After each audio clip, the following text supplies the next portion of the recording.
All right, here we are again, back with some more nerdy chat. We're talking about nerdy things. Yeah, I know. I'm a nerd. You know, that's what YouTube is full of. It's full of nerds or alpha chads. You got your Andrew Tates, and then you got your Star Wars theories. You know, I'm more of a Star Wars theory person, and you know, I think that that's probably what you're into as well. So what would you prefer? Would you prefer that or that? You know, it's like you know, it's up to you. You can click off the video. I don't mind. You can go watch an Andrew Tate video. Go knock yourself out. But anyway, yeah, we are going to continue talking about the Marvel Cinematic Universe movies. I've already done phase 1 and phase 2. Now we're into phase 3. And again, it does feel it's still very lame calling it phase 3. But this is an interesting era, an interesting phase. If I just look at my phone, if I look at all the movies that came out. Yeah, so phase 3, right? Phase 3 is probably the best phase if we're gonna talk about phases, like it is. And this is actually kind of like Marvel, I would say, at its peak kind of popularity. Like this is where they knew what they were doing. We're 2 Avengers movies in. They've set up a big large group of characters. You know, they're still building up to Thanos, which we'll get to later. Kevin Feige knows like who his audience is. They know who the audience is, and they're sort of just like, okay, you want that? Well, here you go. We're gonna give you that. You know, we're taking the high road, and we're listening, and we're hearing what you're saying, and we're gonna give you exactly what you want. Yeah, sure, things might have gone a little bit like woke in places here and there, like future. We'll get to that later. But anyway, phase 3. Phase 3. We start off with the best, in my opinion, actually, like this is my favorite Marvel movie. That's why I'm saying that phase 3 is the best phase, because this movie, Captain America Civil War, it's my favorite one, because it's like an Avengers movie, but it's not too massive like an Avengers movie. And it's kind of like, yes, it's a Captain America movie and he's the central character, but it's also an Iron Man movie as well. This film came out at that time when you had Batman v Superman, so you had like the DC movies they were trying to play catch up, basically. They were trying to like copy, and whereas they hadn't really done enough backstory with those characters. But this was like great because things go a little bit grey in this film. Like yes, grey as in the cinematography is a little bit grey at times, but also like friends become enemies. Not to sound like Stewie, but like some friends become enemies, some enemies become friends. Yeah. There's actually some deep, interesting sort of interesting dialogue. There's some back and forth between Iron Man and Captain America about like, well, what's right and what's wrong. What's the moral message here? That sort of thing.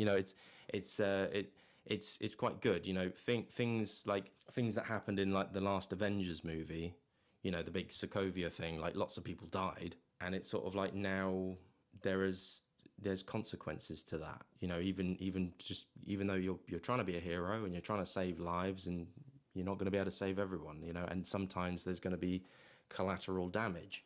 So there's some interesting like themes here, similar to Batman v Superman. But this film also, it's still just a good, well-paced action movie like Winter Soldier. And it's the same directors as well, and it is a proper like pure sequel to that. Bucky's back, all of these other characters are back, apart from Hulk and Thor, which we'll get to later. But this film is a great movie on its own, but it brilliantly like gives us Black Panther. Like it introduces that character in a really, really good way, really satisfying. This is the first time we're seeing Black Panther in live action, so that's cool. And it also, I think, does a pretty good job at introducing us to a brand new Spider-Man. I actually thought Andrew Garfield was gonna like cross over into this, and that would have probably made more sense. But obviously, you've got 2 different studios and everything like that, and they finally came to an agreement to for Marvel to use the character, and they use him very well. And I think Tom Holland is a great Spider-Man.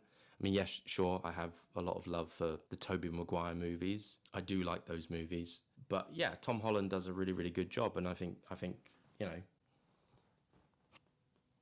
He's cool. He's British. Well, yeah, Andrew Garfield was British as well. But either way, it does that really, really well. And the villain is very interesting in this film, and the way he sort of plays all these different sides and stuff like that. And he's not really like a bad guy. He's kind of a bit sympathetic a little bit, but he does a lot of bad stuff. And then obviously, like, there's the big twist towards the end, which was quite shocking, where you find out about Bucky basically murdering Iron Man's parents. And so, it puts Captain America in a very moral dilemma. Like, what do I do? I'm friends with both of these guys. I don't want my friend Bucky to die, and I don't want I don't want to kill Iron Man. I don't want to kill Tony Stark. So this is a very interesting film. And yeah, sure, it's got all the fun stuff. Like, Ant-Man shows up in the film, and you've got that whole bit with the airport scene where they're all fighting each other. Hawkeye shows up as well for a bit. They all fight each other. You've got one side over here and one side over there, and they're all fighting each other. That's all well and good. There is still that Marvel fun here. Like, it's still kind of a comic book movie. But then when it almost feels like a separate kind of thing, that whole fight scene. And then after that, then it goes back to being serious and stuff, and War Machine gets injured. So it's a good film that tries to be a little bit more serious and a little bit more deep and a little bit more sort of, what's the moral? I don't know what do we do? What's the right and wrong? What's white and wrong? White and wrong? White and wrong? I think I need a coffee. Hold on, just hold on a second. But yeah, it is still a fun Marvel movie that feels like an Avengers movie, but it's not an Avengers movie. I would say it's better than an Avengers movie, in my opinion.